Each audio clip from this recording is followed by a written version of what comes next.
Hey fellas, it's me, Nibahiba, and welcome to a new episode of FASCOTF Reviews. And of course, today we'll review the fourth ever FASCOTF comic and the fourth comic from the first season, FASCOTF Christmas Special 2018. I've been waiting so much to do this review due to the fact that, again, as I mentioned in previous reviews, and a lot of them actually, um, this comic was when it actually really changed for me. Aside from the things like the story that actually had more things to happen in it, like something really happened, I could say now, not just a stupid joke in the entire plot. The characters actually got a little bit more personality, and you could have started to distinct each one from another, and the art style somehow got better. And I'm not kidding now. This is the comic as when it actually started to get better. But again, I said that normally the art style wasn't that good until the end actually of the first season. But still, at the end of the season. All right. So sorry, but I was interrupted by somebody. But hey, it doesn't matter.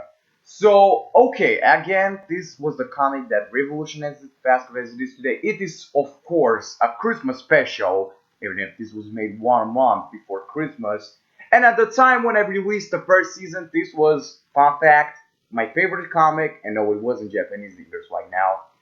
But I've enjoyed this comic so much because it was so simple, but it was still had a really loving charm to it. It had a really big pastel value, but it was really comedic. It was really heartwarming. It had a plot. It had a story, but it wasn't really, really fucking hell complex. Yeah, the word wasn't coming in my head. Okay, so what else can I say? Let's start with the plot. Yeah, the plot. Plot is simple. It starts with all the kids. Okay, I'm gonna say the kids or the characters later on the characters. It all starts with them sweeping. It was the Christmas Eve, 24 December, and Reno was worrying in his head when will Santa visit them. Some point randomly on the roof of their house, we could see Santa, Theodore, Vlad, and Angelo. Yeah, if you don't know who Angelo is, you'll see later. You could see them on the top of the roof, and Santa sends them to deliver the presents to us. Yeah, because I guess because they're friends or something.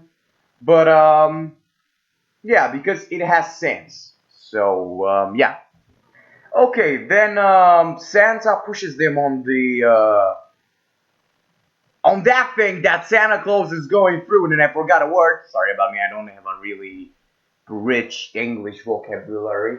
And yeah, they wake everybody, I guess. Or no, they didn't. They just woke up Reno. Okay, so they make silence. They're trying their best to put a present, as you can see right here. And at some point, Vlad, like a stupid idiot that he is, not in a real life, just a character, farts, of course. And then he wakes everybody up. Then you could see all of the gang guys looking at them, scared, thinking that it's Santa when you turn on the light, but it's actually, yeah.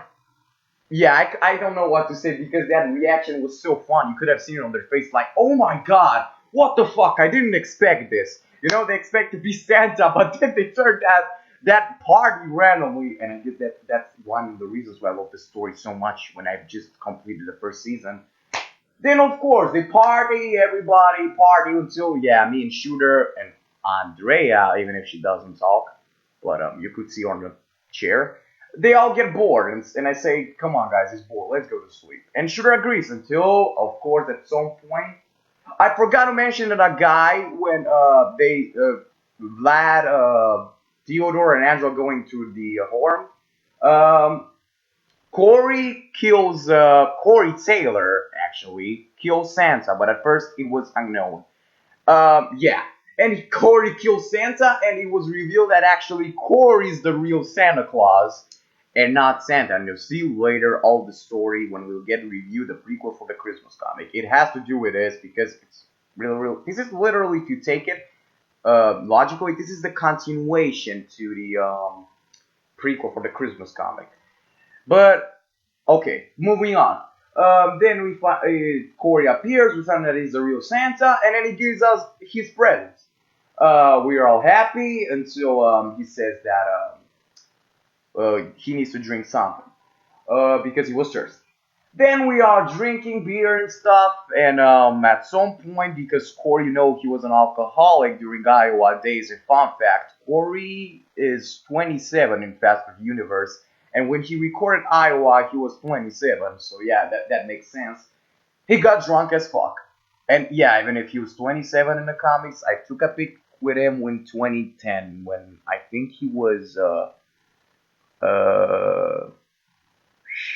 36, if I'm not wrong. I don't really know math. Okay, and yeah, because fun jokes. Everybody's calling me fat and shit like that, except my wife, of course, Andrea. They choosing me as the Santa Claus of this motherfucking year. And okay, I agree with. I had no choice. They forced me to be Santa. And yeah, the episode ends with me riding the his fucking deers or whatever the fuck they were called. I don't remember, man. My English is stupid.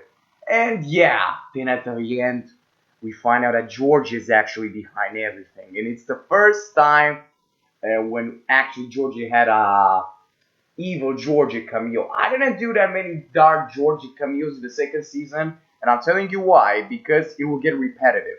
If you know South Park, and I'm not saying you do, but if you know it, I think you remember the first 5 seasons when Candy used to die in each episode. Well, that stopped in the 5th season because Matt and Trey agreed that it was boring as fuck. It became boring. But at first, the joke is pretty funny. So yeah, I canceled this in the second season intentionally, not because I forgot about it and I forgot about it. Are you kidding me? I read my comics like every goddamn month. In the entire series, don't get it wrong. Alright guys, so it took me a lot to talk about a plot. Let's talk about the characters. The characters in this comic are me, Fabi, Shooter, Georgie, Andrea, even if she wasn't really important here, she just appeared as a cameo, but still, Stefan, which really not the money, but hey, who else? Bianca, yeah, Bianca at first, I forgot to mention on this in the previous episode, she really used to look like Andrea. It was hard to compare both of them. As I said, Bianca, Reno, who else?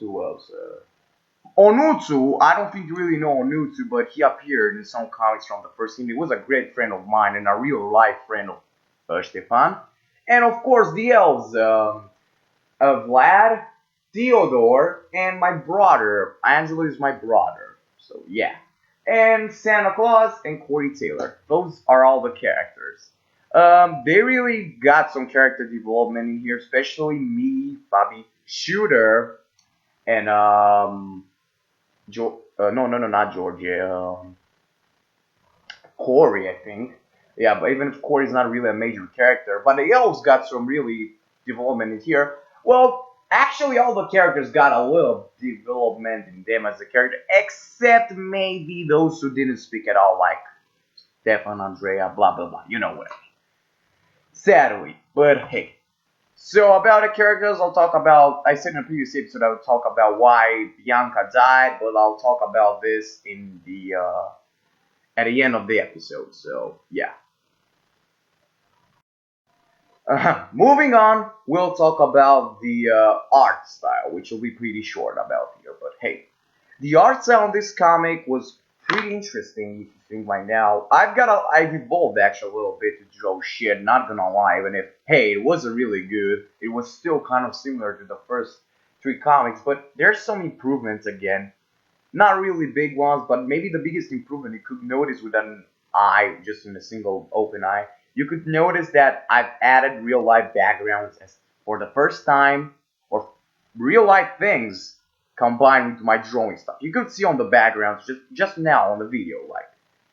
And yeah, this was really the main key for FASCOTF to start as the modern day it is. I don't think I've used any PNG stuff in the first 3 comics or that are from real life and not having the similar art style. But hey, look, I did it in this comic and I was not ashamed of it. Yeah. Okay, so I've talked about the plot, which again gets separate from the story, but it's still story, characters, and art style.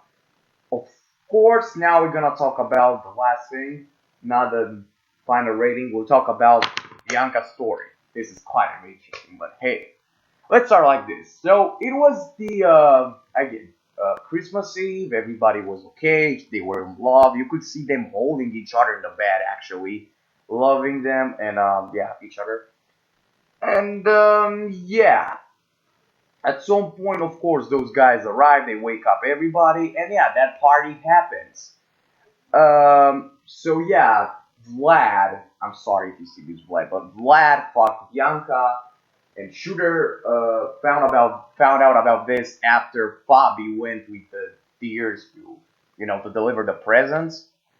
And yeah, Shooter eventually killed Bianca and threw her in a river. Yeah, that's basically why we didn't see her after this. Shooter got really pissed at her because he gave her a chance, and everybody in this universe is calling Bianca a whore. Oh, wait, in this universe? Are you sure this is in real life too?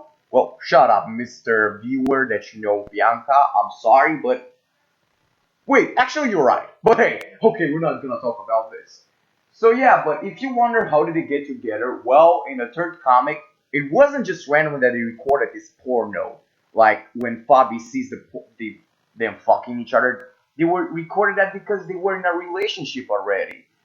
And yeah, when Shooter kidnapped her, when he said, "Don't worry, guys, I'll take care of this," he was actually inviting her to a dinner or something. So yeah, basically they were together just for one comic, and yeah, that wasn't planned in the first season, but it is now.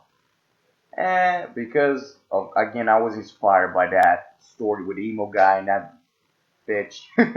But okay, so guys, I've talked about pretty much everything. I don't think I missed anything, but I swear I love this comic. Again, I love this. It's definitely my top five, and I don't care what everybody says. It was really revolutionary for this time. It was again made in a time when I was really happy. I remember I worked on this comic on the entire fucking day. It was like 20 panels, but I still worked my fucking entire day on it. And I actually ditched school that day for it. So yeah, again, don't tell anybody it's anybody's fault because you know what, promise I was doing because of my FASCOTF. I say that for fucking 1,000 times because it's obvious. Again, I'll give it this one rating of honestly because again, Revolutionary was actually a really good comic, and if this comic wasn't here at this moment, FASCO will continue as a small series with stupid jokes in a single plot because again, this one had a plot, the art style was better, and the characters were actually different from each other. Yeah, if you know what I mean, I'm saying that Fabi and Shooter were not really that different the first two comics. Oh wait, that's actually that. But hey, Fab, I'll give it a big improvement from the first three, but I'll give it a 8 out of 10. Well, guys, I hope you enjoyed this episode. I don't know if I'll actually make those episodes regular. It depends on now. But hey, to that school, I wasn't busy. I just they didn't give us homework or something. But hey, it's all done now. And stay tuned for the next episode, which will come out in a few days, if not tomorrow, because I can take more breaks than that. So, guys, see ya. I hope you have a great day and all that stuff.